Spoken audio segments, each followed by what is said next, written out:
Hello, UCAR. Peter Christensen here, coming to you from the CEO's desk, continuing on with our Sellers Disclosures series. Okay, so today we're going to talk about past issues. So, some of us have owned our homes for a long time, and you may be selling a home, helping a seller sell a home that they've owned for 30 years, 40 years, 50 years.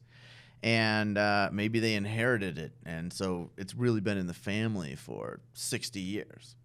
So what are the obligations to disclose? I mean, home ownership, right? You're repairing things break down in homes, you replace stuff. So let's say you had a past issue, and it's been remedied and is no longer a problem, but the question pops up, have you ever, if you look at the seller's property condition disclosure, it asks have you ever had a problem with this? Regardless of whether it's been fixed. It doesn't even ask,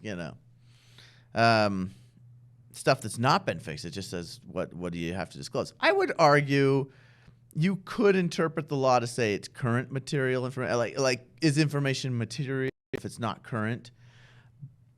Here's why I would caution against thinking that way. I had a home, and I sold it years ago, and I had a drip through the unfinished garage roof.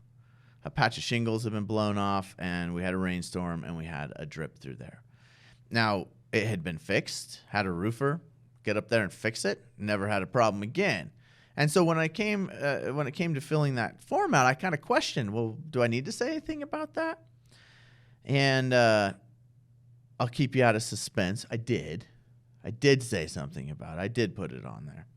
But let's say I didn't. Let's say I said, no, I'm not going to. This is an example I use in my ethics classes. But let's say I didn't, and the new buyer parks their convertible Maserati in there, and it rains really hard. And it turns out the roofer didn't do it properly, didn't repair it properly, and just punched holes. Didn't use roofing nails, just punched holes in through the ceiling. Now, my roofer was great, didn't do that. But let's say he did.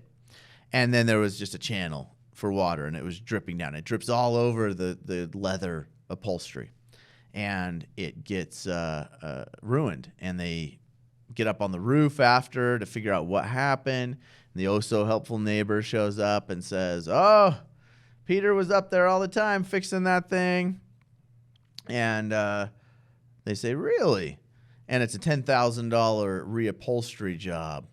Guess who's writing a check for 10 grand? Probably me.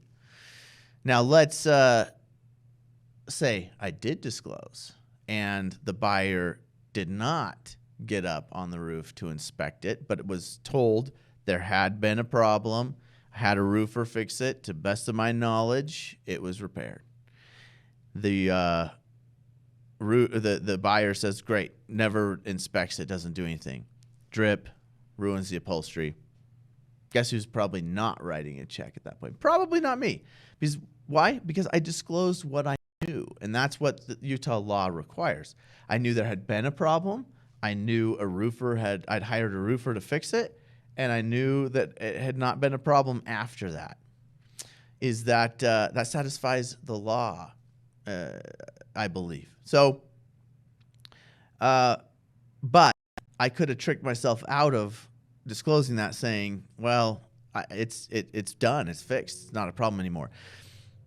Disclose everything, even if it's not been a problem again. That way it shifts the burden to the buyer. The buyer can inspect that. The buyer could have sent an inspector up there to see if the repairs were done properly, but it shifts the burden to the buyer now to say, I've alerted you, I've made you aware of my obligation, and that is what I actually know about the property, and that is that I had a problem and it has been fixed. Now, buyer, it's your burden to decide how much you want to look into that. But if you don't, and it turns out there's a problem I was unaware of, like improper repair, now it was on the buyer to figure that out because I disclosed what I knew. hopefully that helps. But yeah, I would always advise disclose anything you know, even if you think it's fixed. Why not? Then they can go check it out. Remember, this is not specific legal advice. This is legal information only. If you need specific legal advice, please contact your attorney. Thanks for tuning in.